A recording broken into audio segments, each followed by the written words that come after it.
Kalaka ililo galo jebe n'ụgwa ndị banyi ọ dị kọfụlụ ji anya wololololo iju ụwa bụ onye na chinye Young Bishop agalanya chimeleze na nwa Young Bishop agalanya chimeleze na nwa ilile zolo anụ nwere obi oke obele nwamike oyibo na-ejelu ozi agalanya mgbada osi na nwata webụlọ n'odogwu ji enyi wechi ọzọ agalanya nwere obi salisali ọgaranya obi dị ọcha ma ndị banyi ndị Igbodo ọdụ onye ka anyị na-etile egwu High Chief Chinedu Joseph Chimandi Bonine the Young Bishop Odogwu mmiri na-ezolara anụ nwere obi bịa weli atọ ndị Igbo atọ ọgaranya obi nye dị ọcha Odogwu nwa Akachukwu ekene ezi anyị na-egade ọgaranya Young Bishop ọgaranya chimeleze na nwa Young Bishop ọgaranya chimeleze na nwa ilile zolo anụ nwere obi oke chichi obele nwamike oyibo na-ejelu ozi ezomọkọ osi na nwata webụlọ ọgaranya osi na nwa webulu Odogwu nwata webụlọ ọgaranya Odogwu maka na Chukwu na-emelife ọgaranya obi dị ọcha erije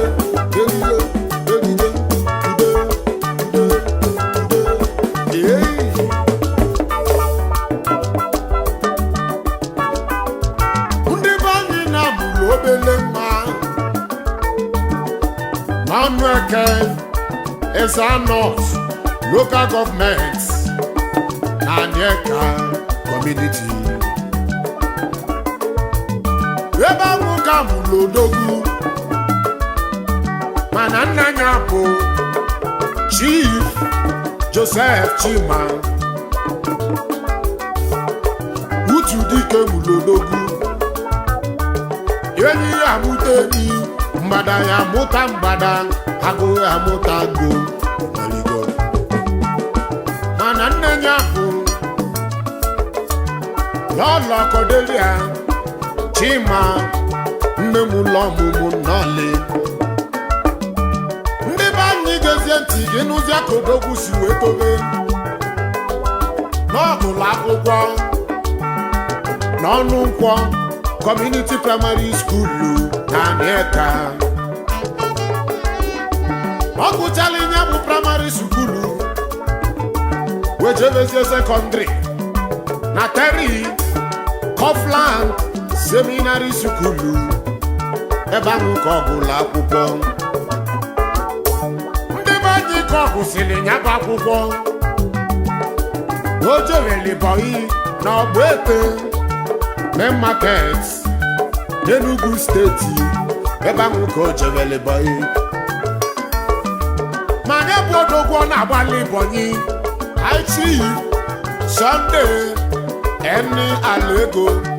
nwata kwọcha na Nkomoro nwata kwọcha ka ndị Igbo oyimo jidekwa ka iji n'ọhịa dịrị gị mma Young Bishop si mụ keneyi ọgaranya ndị be anyị n'ọgbalị ya bụ Ebonyi warọ na anọ wee gbasizi Ebonyi nwata kwọcha ka wee duzie n'ụlọ ogbebula akpanya wejezie bido nkenye marigo ya bụ nwatakịrị bidolu gbaba mbọ a na-ekwu ka a na-ekwu owewezie kọmpini nke aka ya a na-akpọ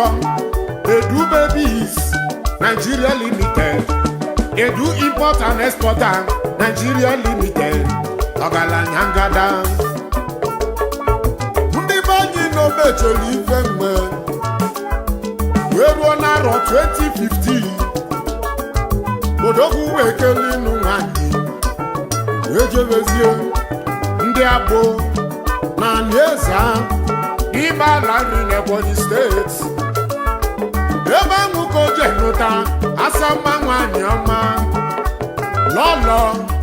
Blessing Joseph Chimamanda Igbo niile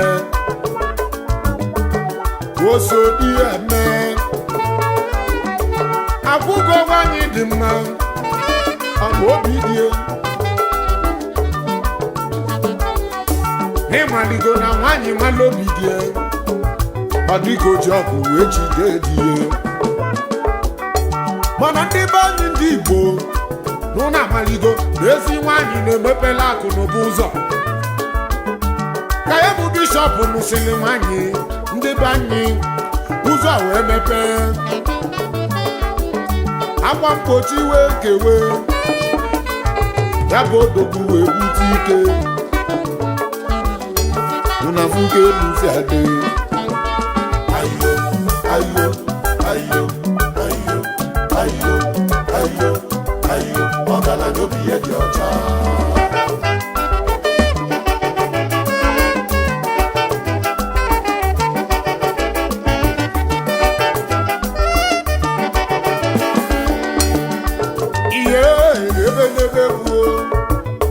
na ndị be anyị ndị Igbo ka arọ na-agụzi odogwu wee bula akpanya wee bịaba South Africa unafuke elusi adị ndị be anyị nọ batali na South wee kwudo oke ọzọ Uchenna Ejiofor ndị Igbo niile chi nwata kwapụ n'Ojoto ọkala mmadụ ọkala mmụọ eze nkotonko n'ili mkpuchi ajọ nkịta jisi anya ọkụ ọgaranya ngada n'ọnya bụ chi nwata kwapụ melu Young Bishop ibe ọ bụ na South maka na onye fe eze ndị be anyị ya bụ eze ga-ebutu ya aka ndị chi nwata kwakụ zụrụ na fariri nne ma ndị orujere obodo Igbo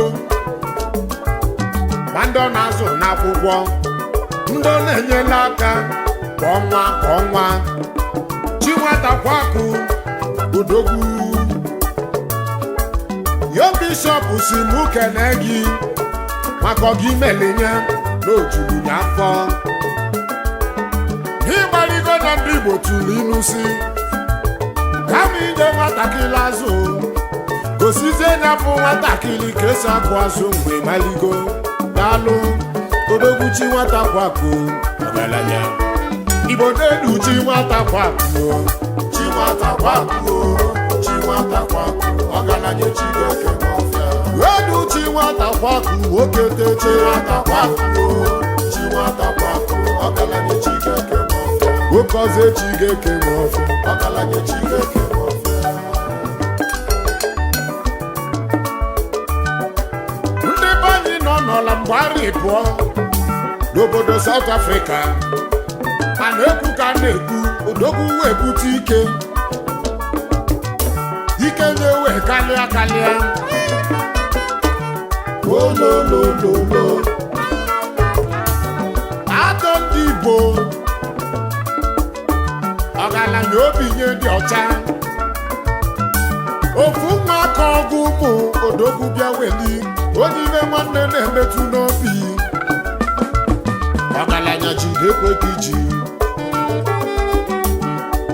ndị be anyị ndị Igbo wepụtara ike nwa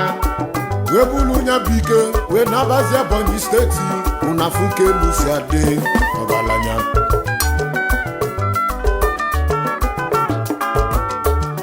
ịgbaligo n'otogo ndị Ebonyi na ya Olisa o zitelibe onye enyemaka unu amaligo ya bụ ife ndị Ebonyi na yozi Olisa ka o meliva wee zipụteluva obele nwa bụ ike ogwu na-ekene na yo bishọp batali na Nieza lusu na lusu n'elu ọ gbapụrụ mmiri si onye ọbụla anya kurube mmiri ndị be anyị nọ na-enye ndị obodo ọkụ ma ndị ọ na-azụ n'akwụkwọ ma ndị odujelu obodo oyibo ogolu ụgbọala dị iche iche webunyesie ndị mmadụ na mụ ofu onye ma ndị ọlụlụ nọ na mụ tụrụnye mmiri na-ezo n'ọba mmiri zolumo ya ka anyị ji kwọlinye aka erije hey young bishop ọgaranya Chimeleze na nwa young bishop ọgaranya Chimeleze na nwa mmiri na-ezo n'ọrụ anụ nwere obi obe nchichi obele nwa bụ ike oyibo na-ejele ya ozi iju ụwa do osi na nwata wee bụrụ ọgaranya osi na nwa wee bute ike osi na nwata wee bụrụ anụ nwe n'ogwu bịa ọgaranya obi ya dị ọcha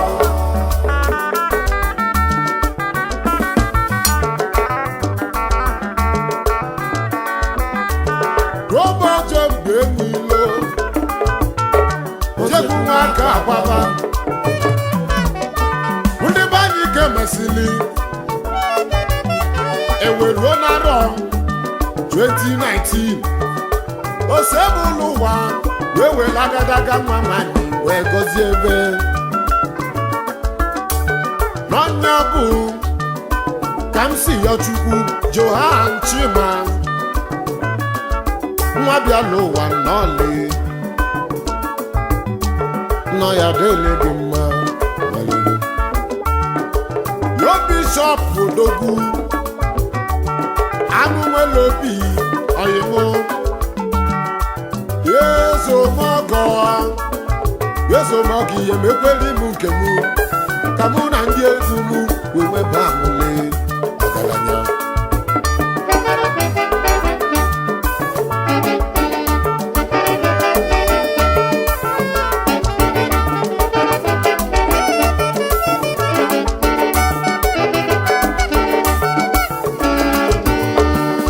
Bishop si mụ kelele ya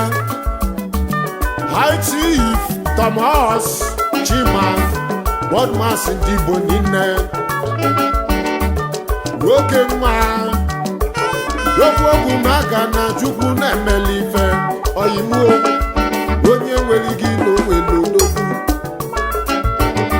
oyijide ekwe ka iji n'ihi adịlị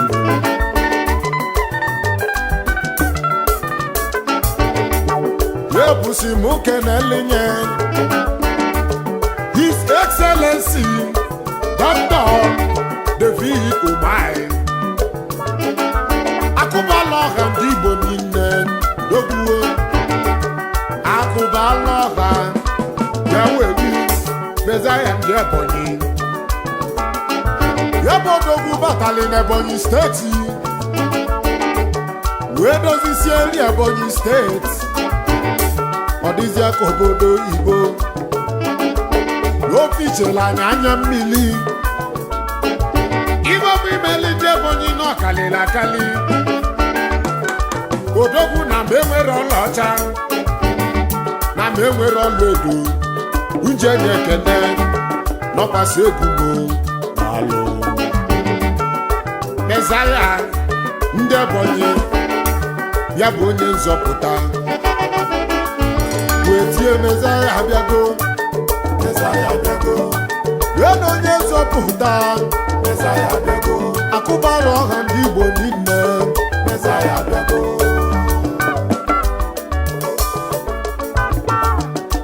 tiwenibode girigiri ka ije zute n'odogwu yo bishọp si mụ kenekwela inye ezi oyi ka ajọ nwanne Chika Nwali Joshua ndị Igbo niile ofu mmasị ọkpọsi n'ụnwaanyị eje ọgaranya ngada nwaka nna ya nke izizi n'ọgbọsi ụyaka na South ụyaka ndị Igbo odogwu n'ịghade yo bishọp si mụ keneyi Igbo na-edi maka nna ya ụyaka ndị Igbo niile maka nna ya eze oyi na-ịgadịrị m oyi maka nna ya na yo bishọp si mụ bụrụ ịgba na-abazia Malaysia ka ike nzute odogwu Uchenna Austin Ali uche ndị Igbo niile uche ego na Male onye Male ihe ekwemego Male obere nna bụ ike na Malaysia bịa aka tupu akwaga anyị bụ na ije ego wee gwọla atụ ka ibu wee dịla ogbenye mfe dogbuo onye ndị Igbo na-ekene Austin onye Male uche na Malaysia ọgaranya gidigbo ngidigbo uche na Malaysia eze oyi bịa weli uche ego ma yo bishọp si mụ bụrụ ịgba ka anyị na-agbazi Amachala n'Igbo Eze North Local Government n'Enugu Ezike ka anyị jee zute n'odogwu Abugo Timoti asị egwu ọmụ Dontin Oyama Dontin ọgaranya good morning Angola good evening na Mozambique odogwu ọgaranya ngada kompini gwulu kompini ka anyị ji malụ odogwu MD Astin Global Oil PLC ọgaranya Dontin odogwu bịa yiri mụ ezi oyi gbala egwu ọgaranya nwere ibe